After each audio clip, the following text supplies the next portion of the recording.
Hey guys, कैसे हैं आप लोग। My name is Sujit Mishra, I am your educator और आप देख रहे हैं आज हमारी करंट अफेयर्स। जी हाँ, आज आप मेरा चेहरा नहीं देख पा रहे हैं क्योंकि गाइस आपको पता है कि डेली इंटरनेट का इश्यू होता है। किसी आप में से किसी कोई बच्चा देवदूत बन के आया मेरे सामने, उसने मुझे बताया कि अगर मैं अपनी इमेज का इस्तेमाल नहीं करूंगा तो इंटरनेट का खपत कम होगा। तो आइए ट्राई करते हैं, शुरुआत करते हैं अपने सेशन की। गाइस सबको गुड मॉर्निंग और आई होप कि आप लोग नहा धो लिए होंगे। हालांकि मेरा होप हमेशा खराब ही रहता है, हमेशा मेरा होप गलत ही आता है। तो आप लोग एकदम बिल्कुल नहा धो के करंट अफेयर्स पढ़ने के लिए रेडी होंगे। नोट्स खोल लीजिए और कोशिश किया करिए मेरे साथ साथ करंट अफेयर्स की नोट्स बनाने के लिए। My name is Sujit Mishra again और शुरू करते हैं आज का अपना सेशन।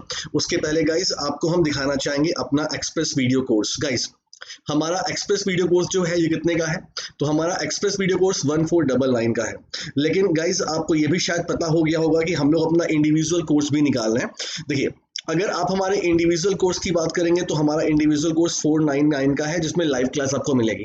लेकिन आप इस 499 में किसी एक का ही कोर्स परचेस कर सकते हैं। लेकिन अगर आप हमारा एक्सप्रेस वीडियो कोर्स परचेस करते हैं जो कि 1499 का है, तो आपको ये पूरा कोर्स तो मिलना ही मिलना है। ये पूरा कोर्स आपको मिलेगा। इसके अलावा आप इंडिविजुअल कोर्स भी देख सकते हैं, तो ये बड़ी अच्छी बात है। तो ये चीज़ इंफॉर्मेशन मैंने आपको दे दी है। इस वीडियो कोर्स को आप कैसे परचेस कर सकते हैं गाइस? तो आप एक काम कर सकते हैं, डिस्क्रिप्शन में लिंक है, सीधे आप हमारे कोर्स के पेज पे जा सकते हैं। या फिर गाइस आप चाहें तो आप हमारे इस कॉन्टैक्ट नंबर पे कॉन्टैक्ट कर सकते हैं या फिर मेल आईडी से करस्पॉन्डेंट कर सकते हैं। चलिए शुरू करते हैं अपना सेशन और स्टार्टिंग करते हैं मोटिवेशनल कोट के साथ। और जो हमारा मोटिवेशनल कोट है गाइस वो क्या कहता है ये देखिए, I am gonna make the rest of my life the best of my life. मैं हमेशा बोलता हूं कि देखो, जब कोई इंसान है ना, इंसान वो जैसी सोच रखता है आपका दिमाग आपको वैसा बना देता है। ठीक है, हम ड्यूरिंग प्रिपरेशन बहुत सारे ऐसे बच्चे होते हैं जो कि केवल और केवल क्लैरिकल लेवल की जॉब के लिए ही ट्राई करते हैं। उनको लगता ही नहीं है कि वो ऑफिसर बन सकते हैं, उन्हें बिल्कुल भी नहीं लगता, क्योंकि उनको लगता है कि नहीं यार, मतलब हम कुछ कर ही नहीं सकते। तो गाइस ये आपके हाथ में है, अपनी लाइफ को आप कहां तक लेकर जाना चाहते हैं। मैं हमेशा बोलता हूं कि इंसान हमेशा दो तरह का होता है। एक वो जो कि जिंदगी भर अपने लाइफ को डोमिनेट करता है, हमेशा खुश रहता है और हमेशा बेस्ट रहता है। और एक वो इंसान जो कि सारी क्वालिटीज होने के बाद भी डरा रहता है, सहमा रहता है और वो हमेशा फॉलोवर रहता है। अब चॉइस आपकी है कि आपको क्या बनना है। और वैसे भी भाई मैं बोलूंगा, हमेशा दो बातें हमेशा याद रखना। कौन सी दो बातें? कोई भी याद रखना, बस मैंने कहा है तो याद कर लेना दो बातें। ठीक है, तो आपके हाथ में गाइस अपनी लाइफ को आपको बेस्ट बनाना है। कैसे बनाना है, कैसे अपने आप को कॉम्प्लेक्स फीलिंग से बाहर लाना है, ये आपको ही देखना है। ठीक है, चलिए तो शुरू करते हैं गाइस अपना सेशन और स्टार्टिंग करते हैं रिपोर्ट और इंडिसेस, जो कि हमारी आज की पहली न्यूज है। गाइस एक बात ध्यान दीजिएगा, अगर आप 2019 एग्जाम को ध्यान से देखेंगे, आप किसी एग्जाम की बात कर लें, रेलवे की बात कर लें, एसएससी की बात कर लें, बैंकिंग की बात कर लें, यूपीएससी की बात कर लें, हर एग्जाम में रिपोर्ट और इंडिसेस एक इंपॉर्टेंट सेक्शन है। हर एग्जाम में ये सेक्शन ही काफी इंपॉर्टेंट होता है, ध्यान देने वाला न्यूज होता है। आइए बात करेंगे बेंगलुरु एयरपोर्ट की। बेंगलुरु एयरपोर्ट, इसका दूसरा नाम कैंपेगौड़ा इंटरनेशनल एयरपोर्ट भी है। बेंगलुरु एयरपोर्ट से आपके एग्जाम में क्वेश्चन नहीं आते हैं। आपके एग्जाम में कैंपेगौड़ा इंटरनेशनल एयरपोर्ट पूछेगा, बेंगलुरु एयरपोर्ट है। ठीक है, तो इसको वोट मिला है बेस्ट रीजनल एयरपोर्ट का in India and the central Asia. मतलब बेंगलुरु एयरपोर्ट पूरे इंडिया का और सेंट्रल एशिया का, मध्य एशिया का नंबर 1 का एयरपोर्ट है। ये आपको हम इंफॉर्मेशन दे रहे हैं। आइए पूरी न्यूज आपको दिखाते हैं। गाइस देखिए, मैंने आपसे क्या बोला था, कैंपेगौड़ा इंटरनेशनल एयरपोर्ट, ठीक, जो बेंगलुरु में है। मतलब बेंगलुरु इंटरनेशनल एयरपोर्ट का सिनोनिम आप बोल सकते हैं। तो इसको बेस्ट रीजनल एयरपोर्ट का दर्जा मिला है भारत में और साथ ही साथ सेंट्रल एशिया में। तो अभी हाल ही में 2020 वर्ल्ड एयरपोर्ट अवार्ड बांटे गए। तो उस अवार्ड की बात करें तो उस अवार्ड में इंडिया लेवल पर और सेंट्रल एशिया लेवल पर कैंपेगौड़ा इंटरनेशनल एयरपोर्ट नंबर 1 पर रहा। ग्लोबल लेवल पर कौन सा रहा वो हम आपको आगे दिखाएंगे, परेशान उसके लिए ना हो। ठीक है, अच्छा, तो Bengaluru airport has won this award for the third time in 4 year. तो 4 सालों में तीसरी बार बेंगलुरु एयरपोर्ट को best regional airport in India and central Asia का खिताब मिल चुका है। मैं खुद गया हूं और वाकई में काफी जबरदस्त एयरपोर्ट है कैंपेगौड़ा इंटरनेशनल एयरपोर्ट। ठीक, एक इंफॉर्मेशन ये हो गई। आगे बढ़ते हैं गाइस, देखिए अब ग्लोबल लेवल पर टॉप 5 इंटरनेशनल एयरपोर्ट कौन है? तो सिंगापुर का चांगी एयरपोर्ट ये हमेशा नंबर 1 पर रहता है। गाइस आपको पता है ये जो चांगी एयरपोर्ट है ना, इसमें 120 मीटर का, पता है आपको, एक आर्टिफिशियल वो है, आर्टिफिशियल जलप्रपात है, मतलब कि फॉल्स है। मतलब मुझे लगता है कि मुझे ये देखना है हमेशा, मुझे लगता है तो सिंगापुर का चांगी एयरपोर्ट हमेशा नंबर 1 पर रहता है, याद रखिएगा। नंबर 1 का याद कर लीजिए, ये टोक्यो और ये सब तो ठीक है, आप बाद में याद कर सकते हैं, लेकिन आपके लिए मेन इंपॉर्टेंट ये सिंगापुर का जो ये चांगी एयरपोर्ट है वो आपके लिए इंपॉर्टेंट होगा, ठीक है, याद कर लेंगे। आगे बढ़ते हैं।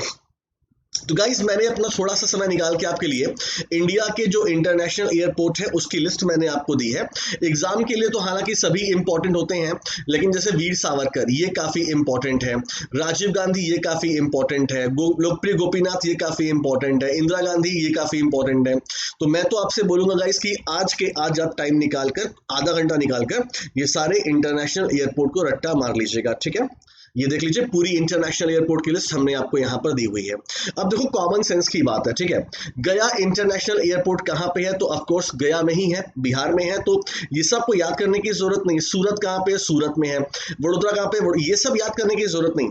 आपको याद करना पड़ेगा जो अपने शहर के नाम से नहीं है, जैसे शेख उल आलम इंटरनेशनल एयरपोर्ट, जैसे बिरसा मुंडा एयरपोर्ट, ये आपको यहाँ पे दिख रहा है बिरसा मुंडा एयरपोर्ट, जैसे for example guys Netaji Subhash Chandra Bose. तो जो अपने शहर के नाम से नहीं है, जैसे वाराणसी का लाल बहादुर शास्त्री, यही सब आपको याद करना होता है। तो जरा कॉमन सेंस का यूज किया करिए, ठीक है। चलिए आगे बढ़ते हैं।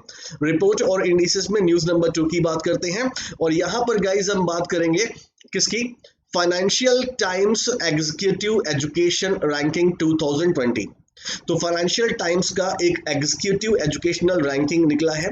बेसिकली यहाँ पर रैंकिंग की बात हम करें तो हम यहाँ पर बिजनेस स्कूल रैंकिंग की बात कर रहे हैं। आइए आपको पूरी न्यूज दिखाते हैं।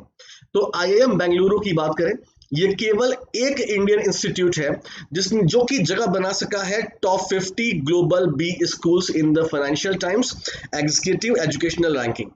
तो रैंकिंग का नाम क्या है guys, Financial Times executive educational ranking, जिसने पूरे वर्ल्ड के top 50 global B business school की लिस्ट निकाली है, जिसमें IIM बेंगलुरु का ही स्थान पा चुका है। आइए आपको पूरी इंफॉर्मेशन दिखाते हैं। देखिए तो IIM बेंगलुरु की बात करें, ये टॉप 50 में आया है ग्लोबल स्कूल्स लिस्ट में, ठीक। Providing executive education open plus custom program. Actually क्या होता है ना, अगर हम और डीप में जाए तो एक्चुअली में 3 रैंक निकली थी। तो ये कस्टम की अलग निकली थी, ओपन प्लस की अलग निकली थी। हालांकि आपको इतने डीप में मैं फालतू ले जा रहा हूँ, आप केवल सिंपल सा आप याद कर लीजिए कि एग्जीक्यूटिव एजुकेशन रैंकिंग की बात करें तो टॉप 50 ग्लोबल स्कूल में IIM बेंगलुरु जो है वो 50 के अंदर आ गया है। और ये जो लिस्ट है ये financial Times executive education 2020 ranking के हिसाब से। देखो गाइस एग्जीक्यूटिव का मतलब क्या होता है, एम्प्लॉय। तो किसी कंपनी में जो एम्प्लॉय का एजुकेशन है, उसने कहाँ से MBA किया है, कहाँ से उसने स्किल सीखी है, इन सबको देखते हुए IIM बेंगलुरु को टॉप 50 में जगह मिली है। टॉप 50 में कौन सी जगह मिली है वो देख लीजिए। तो IIM बेंगलुरु को 45वीं जगह मिली है, याद कर लीजिएगा, ठीक है। और टॉप पे कौन है, टॉप पर है east business school Barcelona Spain, ये टॉप पर है और लगातार 6वें साल टॉप पर है। एक बार फिर से न्यूज को देख लीजिए ताकि आप कंफ्यूज ना हो, देख लीजिए। तो गाइज हम लोग क्या बात कर रहे हैं, हम लोग बात कर रहे हैं financial Times executive education 2020 ranking की, जिसने एक रैंक निकाली है top 50 global school providing executive education. Top 50 school जो कि बड़े बड़े कंपनियों में जो एम्प्लॉय हैं वो लोग यहाँ से पढ़कर निकले हुए हैं, ये पूरी लिस्ट का मतलब होता है, ठीक है। और उसके हिसाब से IIM बेंगलुरु 45वें नंबर पे पूरे वर्ल्ड में है। टॉप पर east business school Barcelona Spain है, ठीक है, याद कर लीजिएगा। वैसे मैं आपको पूरी लिस्ट यहाँ पे दे रहा हूँ। तो टॉप पे कौन है, स्पेन का ईस्ट बिजनेस स्कूल, उसके बाद HEC पेरिस है फ्रांस का, फिर है IMD बिजनेस स्कूल स्विट्जरलैंड का। ये टॉप 3 के नाम आपको याद रखने हैं बस। और एक साथ ही इसके साथ ही साथ आपको याद रखना है IIM बेंगलुरु कौन से नंबर पे है, तो वो 45वें नंबर पे है ग्लोबल लेवल पे, ठीक है। चलिए तो रिपोर्ट इंडिसेस में एक न्यूज हमने आपको ये दे दी, ठीक है। आइए तो रिपोर्ट और इंडिसेस हमेशा एग्जाम के लिए इंपॉर्टेंट होते हैं। तो मैंने आपको एक लिस्ट दी है यहाँ पर अप्रैल की। अप्रैल मंथ में जो भी रिपोर्ट और इंडिसेस इंपॉर्टेंट हैं उनके क्विक रिवीजन की हम बात कर लेते हैं। जैसे द इम्पैक्ट रैंकिंग 2020 की बात कर लें, जिसने IIT खड़गपुर को इंडिया में टॉप की पोजीशन दी है और ग्लोबल लेवल पे 57 रैंक दी है। इसके अलावा न्यूजीलैंड का जो यूनिवर्सिटी ऑफ ऑकलैंड है वो टॉप पर था guys. Ujjivan small finance bank को रैंक मिली है, 5वें नंबर की रैंक मिली है best large work place in Asia list में। उज्जीवन स्मॉल फाइनेंस बैंक 5वें नंबर पे था, ये भी याद कर लीजिएगा। अच्छा, और देखिए, according to Open Budget Survey conducted by the International Budget Partnership, India को इसमें 53वीं रैंक मिली है टोटल 117 कंट्रीज में। मतलब किसी भी देश में जो बजट बनता है उसमें गवर्नमेंट कितना ट्रांसपेरेंसी रखती है, उस हिसाब से भारत को 117वें 17 देशों में 117 कंट्रीज में 53rd रैंक मिली है। आपको शायद याद होगा, मैंने पढ़ा है न्यूजीलैंड ने इसमें टॉप किया है। ठीक है, और देख लीजिए, जैसे गाइस सीपरी की अभी रिपोर्ट आई है कि कौन सा देश अपने मिलिट्री पर कितना एक्सपेंडिचर कर रहा है, उसके हिसाब से यूएस ने टॉप किया है 732 बिलियन, 730 बिलियन डॉलर ये एक्सपेंड करता है अपने मिलिट्री पर। चाइना दूसरे पर है और इंडिया थर्ड नंबर पे है। इंडिया 71 बिलियन डॉलर का खर्च करता है। तो एक पॉइंट आपको ये भी ध्यान देना है। ठीक है, इसके बाद देख लें तो guys world press freedom index आई थी जिसमें नॉर्वे ने टॉप किया था। अगर बात करें, लास्ट कंट्री नॉर्थ कोरिया थी और इंडिया को 2 स्थान का नुकसान हुआ था। इंडिया 142वें नंबर पे है, ये भी मैंने आपको पढ़ाया हुआ है। इसके अलावा गाइस इंडियन एयरलाइन इंडिगो की बात कर लें तो इंडिगो को 43वीं रैंक मिली है among most valuable and strongest airline as per Brand Finance airline 50। तो इंडिगो एयरलाइन 43वें नंबर पे है। ये सब अप्रैल की न्यूज है, काफी इंपॉर्टेंट है। ठीक है, चलिए आगे बढ़ते हैं गाइस। और भी है हमारे पास न्यूज है, जैसे कि इंटरनेशनल लेबर ऑर्गेनाइजेशन रिपोर्ट कोविड-19 की बात करें तो इसने बताया है कि इंडिया में 40 करोड़ लोग गरीबी रेखा में आ जाएंगे ड्यू टू कोविड-19 और 20 करोड़ लोग की जॉब जाएगी। और इसके अलावा CMIE centre for monitoring Indian economy ने बताया है कि भारत में 23% अनएम्प्लॉयमेंट हो जाएगा, वहीं यूएस में 43% अनएम्प्लॉयमेंट हो जाएगा और वहीं अफ्रीका में 26% अनएम्प्लॉयमेंट हो जाएगा। आप देख सकते हैं। ठीक है, और देख लें, क्रिसिल ने अपनी एक रिपोर्ट निकाली है रिन्यूएबल एनर्जी पर। और रिन्यूएबल एनर्जी का मतलब कि कौन सा स्टेट ने सबसे ज्यादा रिन्यूएबल एनर्जी इंस्टॉल किया, और उसमें कर्नाटका ने टॉप किया है। कर्नाटका ने पहला पोजीशन पाया है। कर्नाटका ने 15,232 मेगावाट कैपेसिटी का रिन्यूएबल एनर्जी इंस्टॉल किया है फाइनेंशियल ईयर 1920 में। दूसरे नंबर पर तमिलनाडु है, तीसरे पे गुजरात है। ये भी एक इंपॉर्टेंट न्यूज है वैसे। चलिए आगे बढ़ते हैं गाइस और अब बात करते हैं रिपोर्ट और इंडिसेस में न्यूज नंबर 3 की। माफ करिएगा, मैं यहाँ पर इमेज लगा नहीं पाया, कोई बात नहीं है, आप भावनाओं को समझ लीजिएगा। तो WHO ने अभी एक रिपोर्ट निकाली है गाइस। आपको पता है कि 12 मई को क्या था, इंटरनेशनल नर्स डे था।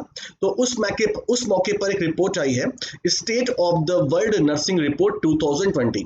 मतलब ग्लोबल लेवल पर जो नर्सेज हैं, क्या उनकी संख्या एफिशिएंट है, अगर कितनी संख्या है उसकी बात कर लें, या फिर कितनी नर्सों की कमी है ग्लोबल लेवल पर उसकी बात कर लें। तो इसको देखते हुए एक रिपोर्ट आई है।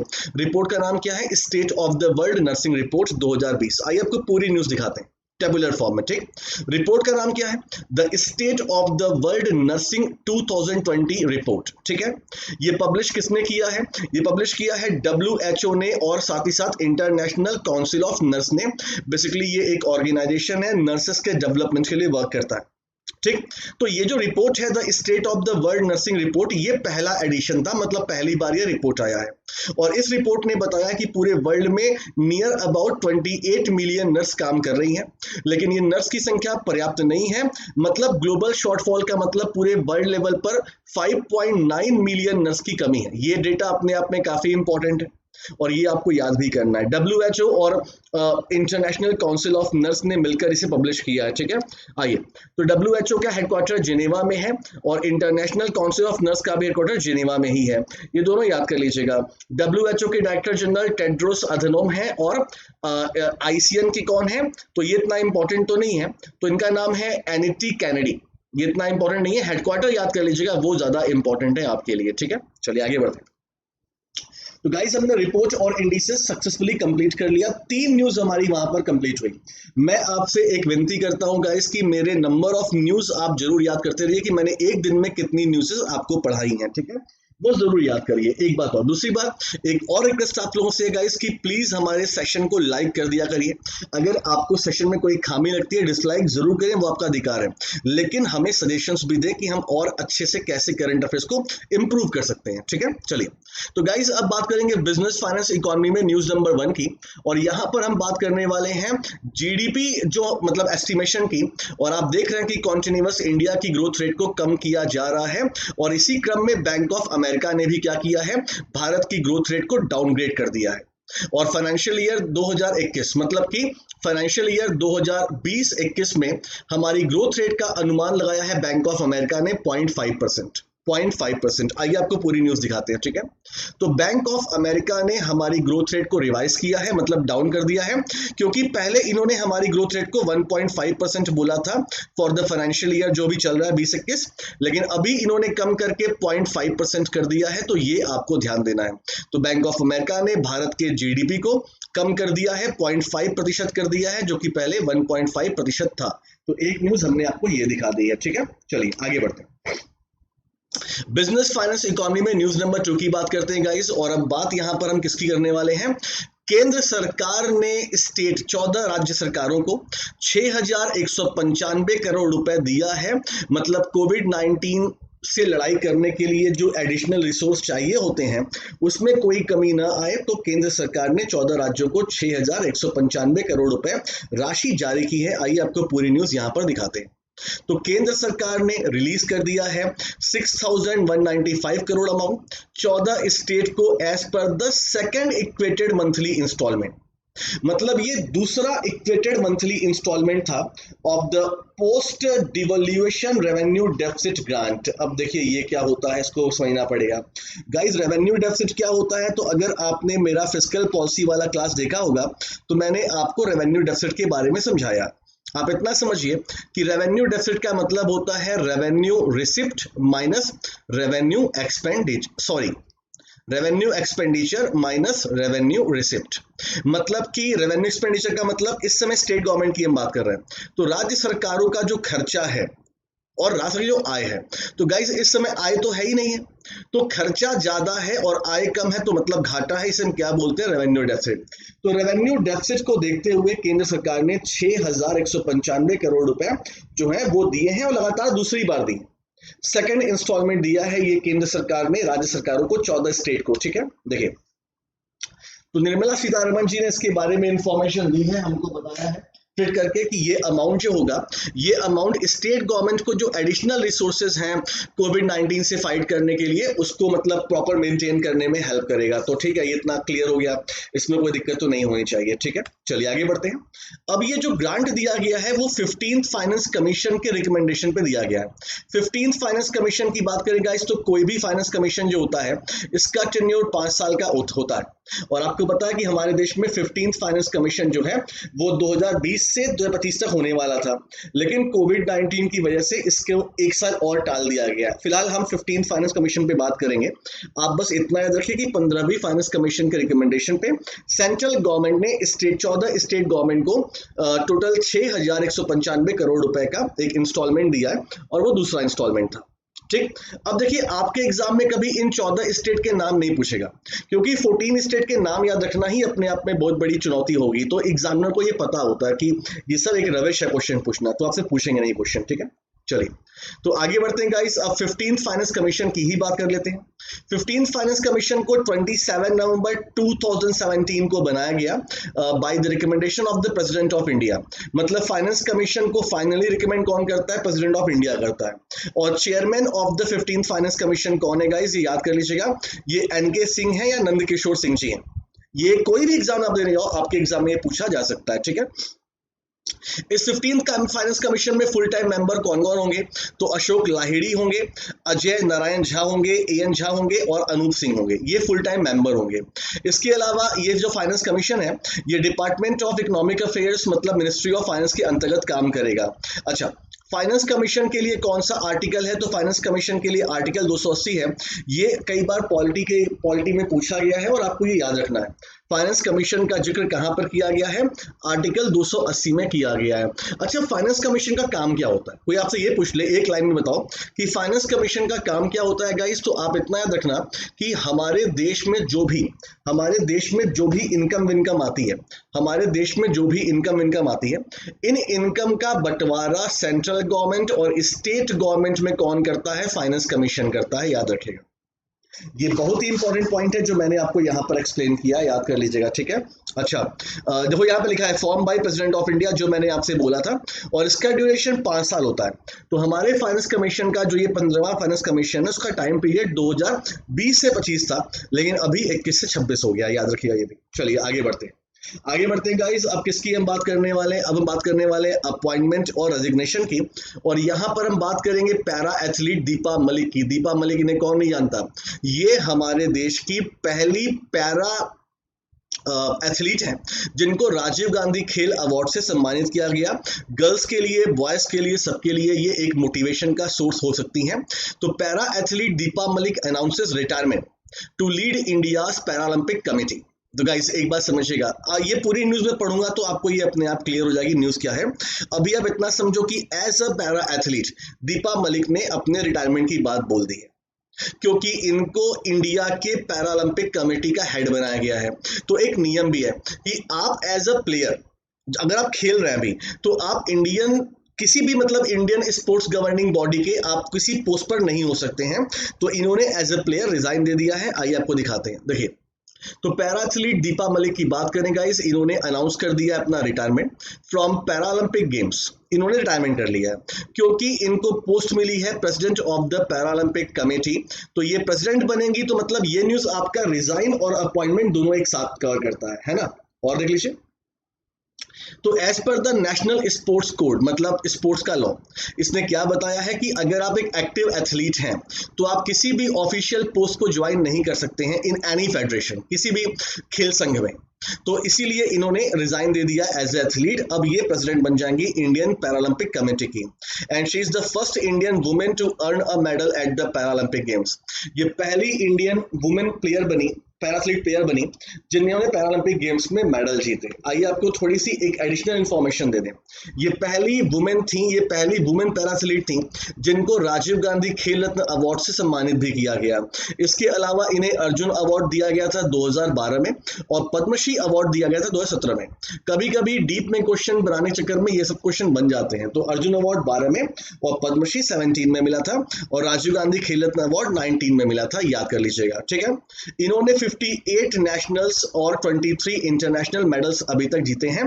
15 साल इनकी पूरी जर्नी रही है स्पोर्ट्स की, ठीक है। चलिए आगे बढ़ते हैं, और अबाउट द पैरालंपिक कमेटी की बात कर लें गाइस। तो 1992 में इसे बनाया गया था, और अभी इसके सेक्रेटरी जनरल कौन है? श्री चंद्रशेखर जे जी हैं। एक पॉइंट ये भी याद कर लीजिएगा। आगे बढ़ते हैं। तो अपॉइंटमेंट में एक न्यूज हमने आपको एक दी, अब दूसरी न्यूज की बात कर लेते हैं। देखिए, मिस्टर इंदु शेखर चतुर्वेदी हमारे देश के ब्यूरोक्रेट हैं, जिन्हें MNRE का सेक्रेटरी का दर्जा मिला है। MNRE का मतलब ministry of new and renewable energy. देखिए यहाँ पर इमेज में आप यहाँ पर देख पा रहे हैं, ये सेक्रेटरी वेक्रेटरी के चक्कर में पड़ जाना भैया, एग्जाम में क्वेश्चन बन जाते हैं। तो इंदु शेखर चतुर्वेदी को अपॉइंट किया गया है as a secretary in the ministry of new and renewable energy, वो आपको समझाया जा रहा है। तो इंदु शेखर चतुर्वेदी की बात करें, इन्होंने अपना चार्ज ले लिया है as the secretary in the ministry of new and renewable energy. तो मतलब कि नवीन और नवीकरणीय ऊर्जा मंत्रालय के सचिव के रूप में पदभार ग्रहण किया है इंदु शेखर चतुर्वेदी जी ने, ठीक है। ये आनंद कुमार जी को सक्सीड करेंगे, क्योंकि Anand Kumar ji ministry of culture में बन चुके हैं सेक्रेटरी, ये भी देख लीजिएगा। तो मिनिस्ट्री ऑफ कल्चर के सेक्रेटरी कौन है? आनंद कुमार जी हैं। आप परेशान ना हो, बिल्कुल परेशान ना हो, मैंने इसका जुगाड़ कर लिया। तो जो नए अपॉइंटमेंट हुए सेक्रेटरी के, उसकी पूरी लिस्ट मैंने आपको दी है। तो Sanjeev Ranjan ministry of shipping चले गए, अरविंद कुमार शर्मा MSME मिनिस्ट्री में चले गए, अरमान गिरधर चले गए हैं रोड ट्रांसपोर्ट में, अजय तिर्की चले गए हैं वुमेन चाइल्ड डेवलपमेंट में, राजेश वर्मा चले गए मिनिस्ट्री ऑफ कॉर्पोरेट अफेयर्स में। तो ये लिस्ट मैंने आपको दे दी है, आप याद कर ले, देख लीजिए पूरी इंफॉर्मेशन आपके सामने, ठीक है। देख लीजिए पूरी इंफॉर्मेशन आपके सामने है।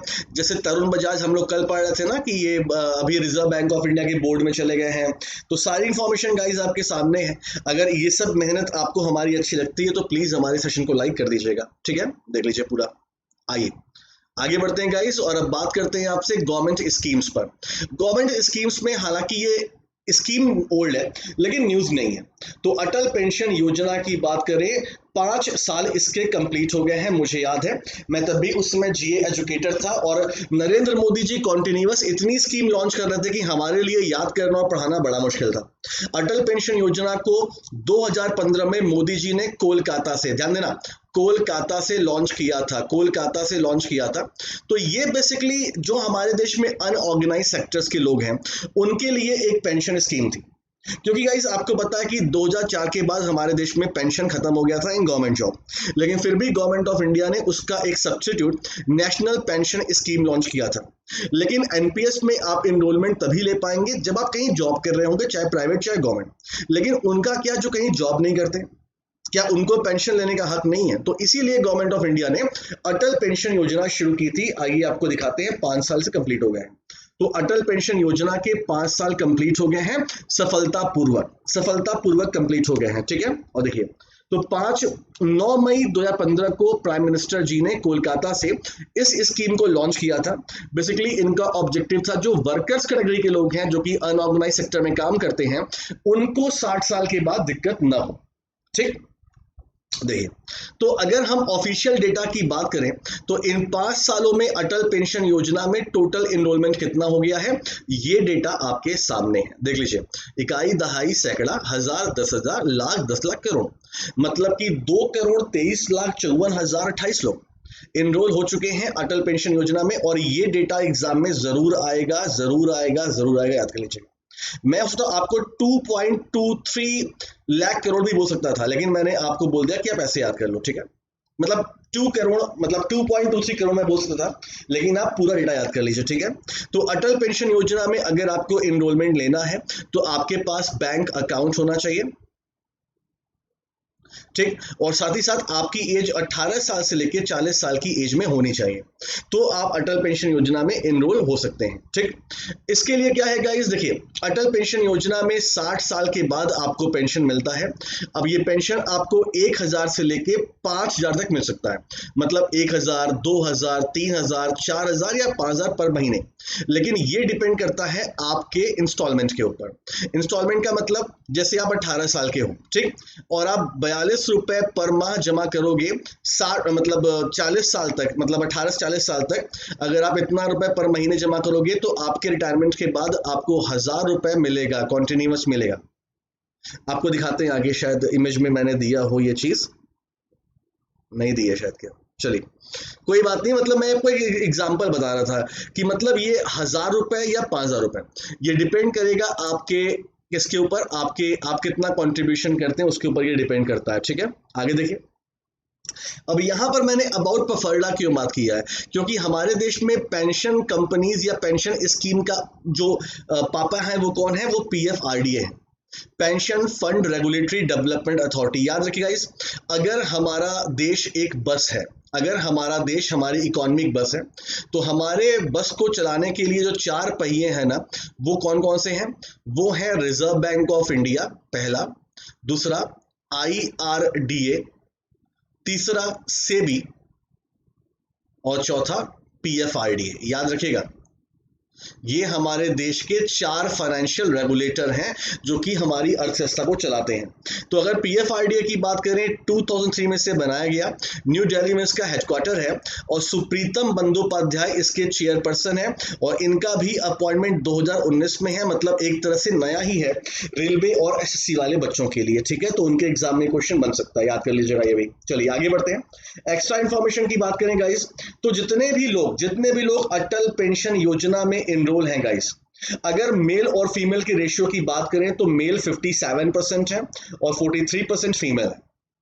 और ये जो स्कीम लॉन्च की गई थी, ये स्कीम स्वावलंबन योजना को रिप्लेस करके लॉन्च की गई थी। तो एक्स्ट्रा इन्फॉर्मेशन में ये भी मैंने आपको दिखा दिया कि देख लीजिए भैया, एग्जाम में कोई भी क्वेश्चन आया तो आप पूरा कर लीजिएगा।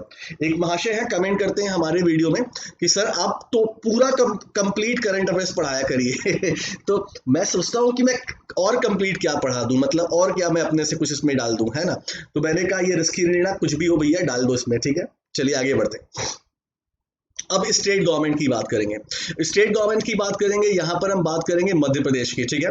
तो एमपी के होम मिनिस्टर नाम क्या है वो मैं आपको आगे बताऊंगा। तो लॉन्चेस कंट्री का पहला एफआईआर आपके द्वार योजना, मतलब मध्य प्रदेश जो है वो पहला स्टेट बन गया है पूरे देश में जहां पर एक स्कीम लॉन्च हुई है एफआईआर आपके द्वार योजना मतलब जैसे मान लीजिए कि आप एमपी में रहते हो और आपके आसपास या घर में ही कोई इंसिडेंट होता है, आपको 100 नंबर पे कॉल करनी है और 100 नंबर पे जो भी गाड़ी आएगी उसमें कौन होगा, हेड कांस्टेबल होगा और ये प्रॉपर ट्रेन किया जाएगा और अगर गंभीर कंडीशन है तो ये मौके पर ही एफआईआर को दर्ज कर देगा और कंडीशन और खराब है तो ये अपने ऑफिशियल को फोन करेगा टॉप लेवल के, वो भी यहाँ पर आ जाएंगे। तो एमपी ने क्या किया है, एमपी ने एक पायलट प्रोजेक्ट चलाया। पायलट प्रोजेक्ट का मतलब एक तरह से टेस्टिंग। एफआईआर आपके द्वार योजना मतलब कि at the place, at the situation, on the situation, तुरंत क्या होगा, एफआईआर दर्ज आप करा सकते हैं। तो ये देख लीजिए। तो एमपी के होम मिनिस्टर कौन है, डॉक्टर नरोत्तम मिश्रा जी हैं। ये मतलब प्रॉपर एक पॉलिटिशियन थे। मुझे याद है मैं झांसी में था तो झांसी में मैं इनसे मिल चुका हूँ। बेसिकली ये झांसी के पास एक जगह है एमपी में, दतिया, वहीं से ये बिलोंग करते हैं। फिलहाल वो इनका पर्सनल मैटर है, मैं फालतू डिस्कस कर रहा हूँ। चलिए, नरोत्तम मिश्रा जी जो हैं तो ये इस समय एमपी के होम मिनिस्टर हैं और इन्होंने पूरे देश का पहला एफआईआर आपके द्वार स्कीम लॉन्च की थी भोपाल में। तो ये भोपाल में, ये याद रखना जरूरी है, ठीक है, एमपी भोपाल में, ठीक। तो मध्य प्रदेश पूरे देश का पहला स्टेट बन गया है जिसने इस तरह की इनोवेटिव स्कीम लॉन्च की है। पहला स्टेट, मैंने हमेशा बोला करंट अफेयर्स में फर्स्ट, अगर कुछ भी आपको ये मिल जाए ना तो ये हमेशा एग्जाम के लिए जरूरी हो जाता है, ठीक है। और देख लीजिए, तो एफआईआर आपके द्वार में क्या है, बेसिकली ये एक पायलट प्रोजेक्ट है। मैंने बोला था टेस्टिंग है। तो 23 पुलिस स्टेशन, ये मतलब including 1 urban and 1 rural police station at 11 division headquarter. तो मतलब ये सब देखो, अब पढ़ने की जरूरत नहीं है। अब ये देखो 23 पुलिस स्टेशन पे ये शुरू किया गया। एमपी में 23rd पुलिस स्टेशन पे एफआईआर आपके द्वारा स्कीम लॉन्च की गई है नरोत्तम मिश्रा जी के द्वारा, जो कि होम मिनिस्टर है एमपी के, ठीक है। वही है, आपको 100 पर कॉल करनी होगी, हेड कांस्टेबल आएंगे जो कि ट्रेन होंगे, इसलिए कि मतलब मौके पे एफआईआर दर्ज करें तो वो दर्ज कर लेंगे आपका ऑन द स्पॉट आपका एफआईआर, ठीक है। तो ये पॉइंट हो गया। चलिए, तो स्टेट न्यूज में हमने एक न्यूज की बात कर ली, अब स्पोर्ट्स की बात करेंगे। तो गाइस आपको पता है कि कोविड-19 चल रहा है और कोविड-19 की वजह से बहुत सारे स्पोर्ट्स इवेंट कैंसिल हो रहे हैं। तो अब क्या हुआ है, फाइड की बात करें तो फाइड क्या है, तो फाइड ग्लोबल लेवल पर जो चेस जो स्पोर्ट है उसका ये कौन है, उसका ये रेगुलेटरी बॉडी है। जैसे फुटबॉल का फीफा है या क्रिकेट का आईसीसी है, वैसे ही फाइड चेस टूर्नामेंट के लिए है, ठीक। तो चाइना ने जीत लिया है फाइड का chess.com ऑनलाइन नेशंस कप। तो एक ऑनलाइन मतलब नेशंस कप शुरू हुआ चेस में, फाइड ने शुरू किया और चाइना ने इस इवेंट को जीत लिया है। आइए आपको पूरी न्यूज यहां पर दिखाते हैं। देखिए, तो चाइना ने इनॉग्रल मतलब पहली बार FIDE chess.com online nation cup जीत लिया है, ठीक। तो बेसिकली ये कंट्रीज के लेवल का एक टूर्नामेंट था जिसमें Russia, USA, Europe, China, India ये सब मौजूद थे। प्रॉपर टीम आपस में, टीम टू टीम मतलब चैंपियनशिप थी, जिसमें फाइनल में चाइना ने यूएस को हरा के ये खिताब जीत लिया। तो चाइना ने यूएस को हरा के FIDE chess.com online nation cup जीत लिया और ये जो इवेंट था ये अपने आप का अपनी तरह का पहला इवेंट था, मतलब चेस में ऑनलाइन एक स्पोर्ट्स इवेंट। तो ये भी याद रखिएगा क्योंकि ये पहली बार हुआ है। मैंने हमेशा क्या बोला कि पहली बार कोई चीज होती है तो वो हमेशा एग्जाम के लिए इंपॉर्टेंट हो जाती है, ठीक है। चलिए, इसकी टोटल प्राइस कितनी थी, इकाई दहाई सैकड़ा, हजार, 10,000, लाख, मतलब $1,80,000। और ये chess.com बेसिकली एक आप कह सकते हैं कि एक मीडिएटर कंपनी थी जिसने कि ये अपने प्लेटफॉर्म पर ये इवेंट कराया था, तो इसने स्पॉन्सरशिप दी थी। चलिए आगे बढ़ते हैं। फाइड के बारे में बात करें, इसका फुल फॉर्म है द फेडरेशन इंटरनेशनल डी इचेस, लुसाने स्विट्जरलैंड का हेडक्वार्टर। ये चीज हमेशा याद रखिएगा, इस मतलब आप पूरी कहानी पढ़े ना पढ़े, हेडक्वार्टर जरूर याद कर लें। मैं रियलिटी बता रहा हूं और कुछ आपके एग्जाम में आए ना आए, आपके एग्जाम में हेडक्वार्टर जरूर आएगा, तो ये चीज हमेशा आपको ध्यान देनी होगी, ठीक है। चलिए आगे बढ़ते हैं। अब स्पोर्ट्स में नेक्स्ट न्यूज की बात करेंगे तो फीफा अंडर 17 वर्ल्ड कप जो है ये इंडिया में होने वाला है 17 फरवरी 2021 से। तो गाइज मैं आपको एक चीज क्लियर कर दूं, FIFA under 17 world cup India में ही होने वाला था और 2020 में होने वाला था, और अगर मैं गलत नहीं हूं तो नवंबर के मंथ में ये होने वाला था। लेकिन कोविड-19 की वजह से इसको 1 साल के लिए डिले मतलब एक्सटेंड कर, मतलब नेक्स्ट ईयर का मतलब क्या हुआ यार, 3 महीने बाद ये मतलब फिर से इंडिया में ही होगा। इंडिया में 5 वेन्यू पर ये इवेंट होगा पूरा, ठीक है, देख लीजिए। तो ऑल इंडिया फुटबॉल फेडरेशन ने ये घोषणा कर दी है कि भारत जो है वो 17 फरवरी से लेकर 7 मार्च 2021 में अंडर 17 फीफा वर्ल्ड कप को ऑर्गेनाइज करेगा, होस्ट करेगा। ये इवेंट पहले नवंबर में ही होने वाला था, 2 नवंबर से 21 नवंबर तो 2020 में, लेकिन क्या हुआ, कोविड-19 की वजह से इसे कैंसिल कर दिया गया। तो 3 महीने बाद फरवरी में ये हो रहा है, 17 फरवरी से 7 मार्च तक ये होगा। लोकेशन सेम होगी, वेन्यू चेंज नहीं किया जाएगा। तो ये भी इंफॉर्मेशन हमने आपको दे दी है। तो अबाउट फीफा की बात कर ले गाइस, इसका हेडक्वार्टर ज्यूरिक में है, हमको पता ही है। और राइट नाउ गिनी इन्फेंटिनो जो है वो उसके प्रेसिडेंट है। चलिए आगे बढ़ते हैं। तो अब समय आ रहा है एक्स्ट्रा हाईलाइट का, और एक्स्ट्रा हाईलाइट में हम आपको बताने वाले हैं मैक पावर कंपनी के बारे में। मैक पावर बेसिकली गुजरात की एक कंपनी है जिसने भारत का पहला सीम सीलिंग मशीन बना लिया है जो कि पीपीई बनाएगा। अब ये गाइस पीपीई क्या है, तो इसके बारे में आपको पता है, मैं आपको दिखा दे रहा हूं। देखिए, Mac Power CNC machine limited, तो बेसिकली ये राजकोट गुजरात की कंपनी है जिसने भारत का पहला hot air seam sealing machine develop किया है जो कि मैन्युफैक्चर करेगी पर्सनल प्रोटेक्टिव इक्विपमेंट। यानी गाइस कोविड-19 की वजह से जो भी हमारे देश में, जैसे आपने देखा होगा कि जो डॉक्टर्स किट पहनकर आते हैं, मरीजों का इलाज करते हैं, ग्लव्स की बात कर लें या आप मास्क की बात कर लें, उसे हम पीपीई बोलते हैं।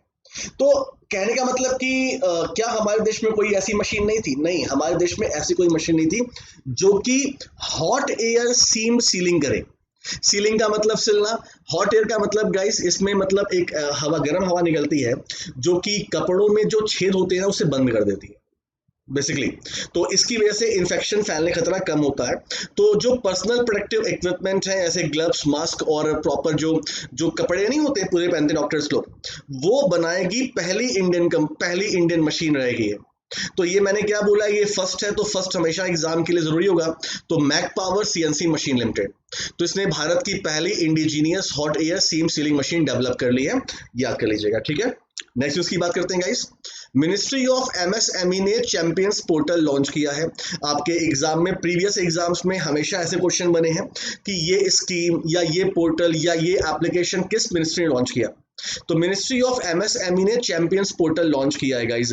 ये चैंपियंस पोर्टल कैसे काम करेगा, देखिए, जैसे मान लीजिए मेरी कोई माइक्रो इंटरप्राइजेस है या मीडियम इंटरप्राइजेस है या स्मॉल इंटरप्राइजेस है, तो अगर मुझे कुछ ऐसा पोर्टल मिल जाए जहां पर मुझे अपने बिजनेस को कैसे एक्सपेंड करना है, कौन सी टेक्निक अपनानी है, कैसे मुझे लोन मिलेगा, ये सब कुछ इंफॉर्मेशन आपको इस पोर्टल पे मिल जाएगा, चैंपियंस पोर्टल।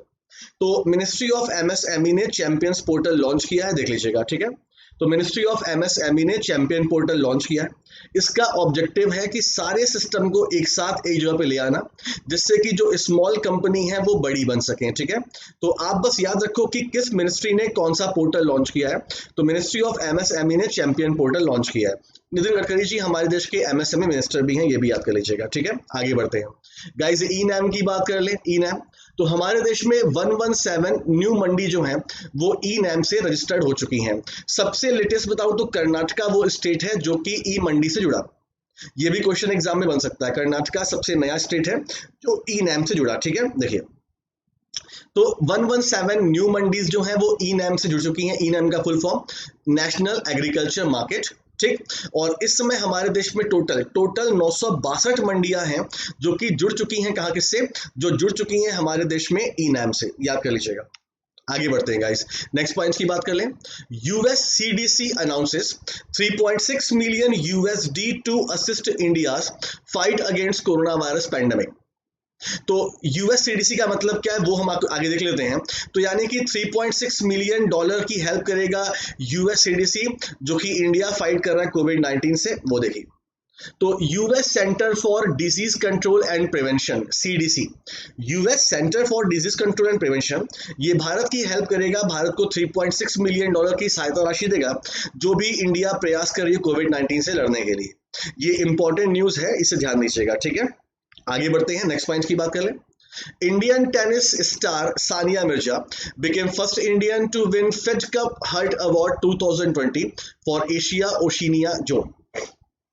तो हमारे देश की टेनिस स्टार सानिया मिर्जा जो हैं वो पहली इंडियन बन गई हैं जिन्हें फेड कप हार्ट अवार्ड 2020 से सम्मानित किया गया है, देख लीजिए। ठीक है, तो सानिया मिर्जा पहली इंडियन बन गई हैं, इन्होंने इतिहास रच दिया है, इन्हें फेड कप हार्ट अवार्ड 2020 से सम्मानित किया गया है। इन्होंने इंडोनेशिया की 16 साल की प्रिस्का मैडलिन नुग्रोहो को हराया है इस कंपटीशन में। ये बेसिकली कंपटीशन उस पे नहीं था, मतलब ग्राउंड पे नहीं था, ये कंपटीशन वोटिंग के थ्रू था। और मतलब सानिया मिर्जा अकेले नहीं है, 4 लोग जीते हैं ये पूरा। तो Sania Mirza is one of the 4 winner. तो ये पब्लिक वोट से चुना गया है, ये गेम में नहीं चुना गया, ये भी ध्यान दीजिएगा। ठीक है, फिर भी तो सानिया मिर्जा जीती हैं फेड कप हार्ट अवार्ड 2020, पहली इंडियन बन गई हैं। इनको 1.5 लाख रुपीस की राशि मिलेगी, ये भी ध्यान दीजिएगा। अमाउंट मैंने आपको बता दिया। ठीक है, इसका चलिए आगे बढ़ते हैं। ये न्यूज इंपॉर्टेंट है। यूनाइटेड नेशन और उसके पार्टनर एजेंसी, मतलब जैसे WHO हो गया आपका गाइस, वर्ल्ड ट्रेड ऑर्गेनाइजेशन हो गया, ये सब। तो UN और उसके जो पार्टनर एजेंसीज हैं, ये $6.7 बिलियन की राशि जुटाएंगे उन सारे देशों के लिए जो कि कमजोर हैं। $6.7 बिलियन, देखिए यहाँ पे। तो कोविड-19 या कोरोना वायरस की जो लड़ाई चल रही है, जो महामारी से लड़ाई चल रही है, तो UN और उसके पार्टनर एजेंसीज ने पूरे वर्ल्ड के गवर्नमेंट, कंपनीज, बिलियनियर, इनसे रिक्वेस्ट किया कि ये डोनेट करें $6.7 बिलियन ताकि कमजोर देशों की हेल्प की जा सके। ये इंपॉर्टेंट पॉइंट है, मैं फिर से बोल दे रहा हूँ, या हमारी एक्स्ट्रा हाईलाइट आज की काफी इंपॉर्टेंट है, याद रखिएगा। ठीक है, चलिए आगे बढ़ते हैं। तो अब समय शुरू होता है गाइस MCQs का, और जो भी हमने पहले पढ़ा उसके बारे में हम बात करने वाले हैं। पहला क्वेश्चन है कि इंटरनेशनल टेक्नोलॉजी डे हम कब सेलिब्रेट करते हैं, ये आपसे पूछा गया है। हमारे सामने 4 ऑप्शन है। तो गाइस ये हम लोग पढ़ चुके हैं, मई 11 को इंटरनेशनल टेक्नोलॉजी हम सेलिब्रेट कर रहे हैं फ्रॉम 1999, क्योंकि 1998 में पोखरण में हमने न्यूक्लियर टेस्ट किया था पॉजिटिव, उसकी वजह से। नेक्स्ट क्वेश्चन, तमिलनाडु सरकार ने एक हाई लेवल कमेटी बनाई है जो कि स्टेट गवर्नमेंट को मीडियम टर्म पॉलिसी के लिए मतलब सजेस्ट करेगा। तो इसको लीड कौन करेंगे, ये क्वेश्चन आपसे पूछा गया। मैंने क्या आपको पढ़ाया था, इसको लीड कौन करेंगे, इसको लीड करेंगे हमारे देश के फॉर्मर RBI गवर्नर, इनका नाम है R Rangarajan. Option number B is right answer, R Rangarajan. Next point, which among the following bodies has approved the project for the development of human monoclonal antibiotic that can neutralize SARS-CoV-2 in patient? तो निम्नलिखित में से किस निकाय ने मानव monoclonal antibody के विकास के लिए परियोजना को मंजूरी दी है जो रोगियों को SARS-CoV-2 को बेअसर कर सकता है? तो भाई सिंपल सा आंसर है, इसका आंसर CSIR ही होगा। Option number C is right answer. Next question, name the high level digital conference being organized by the Department of Science and Technology on the occasion of National Technology Day to discuss ways। Guys मैंने आपको ये पढ़ाया था, इसका answer restart है, ये restart है, और इसमें चीफ गेस्ट हर्षवर्धन जी थे। मैंने कल ही आपको ये पढ़ाया है पूरा, है ना। Next point, who will head the committee constituted by the Sai to prepare standard operating procedure? ये भी आपको याद है, मैंने बताया था। जो खिलाड़ी हैं उनकी जो ट्रेनिंग होगी, उस ट्रेनिंग को करने के लिए स्टैंडर्ड ऑपरेटिंग प्रोसीजर बनाने के लिए कमेटी बनाई है साई ने। उसको लीड कौन करेगा, उसको लीड करेंगे Rohit Bhardwaj. Option number C is right answer, very good. चलिए, हरिशंकर वासुदेवन, इनका निधन हो गया। ये क्या थे, याद करिए, मैंने आपसे बोला था इनका निधन कोलकाता में हुआ है। ये जर्मनी और रशिया में काफी फेमस थे क्योंकि ये एक हिस्टोरियन थे। Option number A is right answer. In 2020, the WHO and the UN Postal Agency have released a commemorative postage stamp to mark which anniversary of the eradication of smallpox? हम कल ये पढ़ चुके हैं, तो मेरे ख्याल से 40वां है। देखो मुझे भी याद नहीं है, जो मैंने पढ़ाया उसके हिसाब से 40वां होना चाहिए। तो यहाँ पे डी ऑप्शन होना चाहिए। Option number D is right answer. आरोग्य संजीवनी हेल्थ इंश्योरेंस पॉलिसी जो है, ये किसने लॉन्च की गाइस? इसमें 1 लाख से लेके 5 लाख रुपए तक का आपको कोविड-19 से होने वाले जो भी खर्चे हैं उसमें आपको कवर अप मिलेगा, और ये state bank of India general insurance ने लॉन्च किया था। गाइस हम लोग पढ़ चुके हैं। इंटरनेशनल नर्स डे तो अभी बात हो चुकी है गाइस, 12 मई, और आपको पता है 2020 को हम लोग किस तरह से मना रहे हैं, है ना। तो ये भी याद कर लीजिएगा। The government of India has raised the limit of its gross market borrowing for the fiscal 2021। ये न्यूज मैं आपको जहां तक मुझे लगता है मैंने 3-4 दिन पहले पढ़ाई थी, बट मैं इसका क्वेश्चन पूछ नहीं पाया था। तो भारत सरकार ने अपनी जो ग्रॉस मार्केटिंग बोरोइंग है उसकी लिमिट को बढ़ाकर 12 लाख करोड़ रुपए कर दिया था। और मैंने आपको gross borrowing, gross market borrowing के बारे में समझाया भी था कि ग्रॉस मार्केटिंग बोरोइंग का मतलब कि आप कितना उधार ले रहे हो वो राशि प्लस आपके ऊपर कितना लोन है वो राशि, इसे हम क्या बोलते हैं, इसे हम ग्रॉस मार्केट बोरोइंग बोलते हैं। याद है ना? Next point. Which state government increased the retirement age of its employee including teacher and PSU worker from 58 to 59? तो ये भी मैंने आपको बताया था, ये तमिलनाडु है। Option number B is right answer. IIT की बात कर लें तो the Indian institute of technology alumni council launch a कोविड-19 टेस्ट बस। ये न्यूज थोड़ी पुरानी है बट क्वेश्चन मैं पूछ नहीं पाया था, अब मैं पूछ रहा हूँ। To carry out affordable and rapid testing in the dense urban area of the west city. तो आईआईटी एल्यूमनी काउंसिल ने एक बस लॉन्च की है। इस बस के थ्रू अफोर्डेबल और रैपिड टेस्टिंग कोविड-19 की जा सकती है। किस शहर में ये आपसे पूछा गया? Answer is Mumbai. Option number D is right answer. तो गाइज ये था हमारा आज का करंट अफेयर्स। आई होप कि आपको हमारा सेशन अच्छा लगा होगा। तो अगर आपको अच्छा लगा तो प्लीज हमारे सेशन को लाइक करें, शेयर करें। अगर आप नए हैं हमारे चैनल पे तो हमारे चैनल को सब्सक्राइब कर लें। और गाइज अगर आपको कुछ इसमें लगता है कुछ कमी है तो प्लीज हमें रिकमेंड जरूर करें। एक बात और, इसकी पीडीएफ आपको ठीक 8:30 बजे से मिलना शुरू हो जाएगी। कहाँ पे? हमारे IBPS गाइड एप्लीकेशन पे। और अगर आप हमारे IBPS गाइड के टेलीग्राम चैनल पे हैं तो आपको ये पीडीएफ तुरंत मिल जाएगी। Thank you so much guys, अपना ख्याल रखिए। मिलते हैं आपसे नेक्स्ट सेशन में। Thank you so much.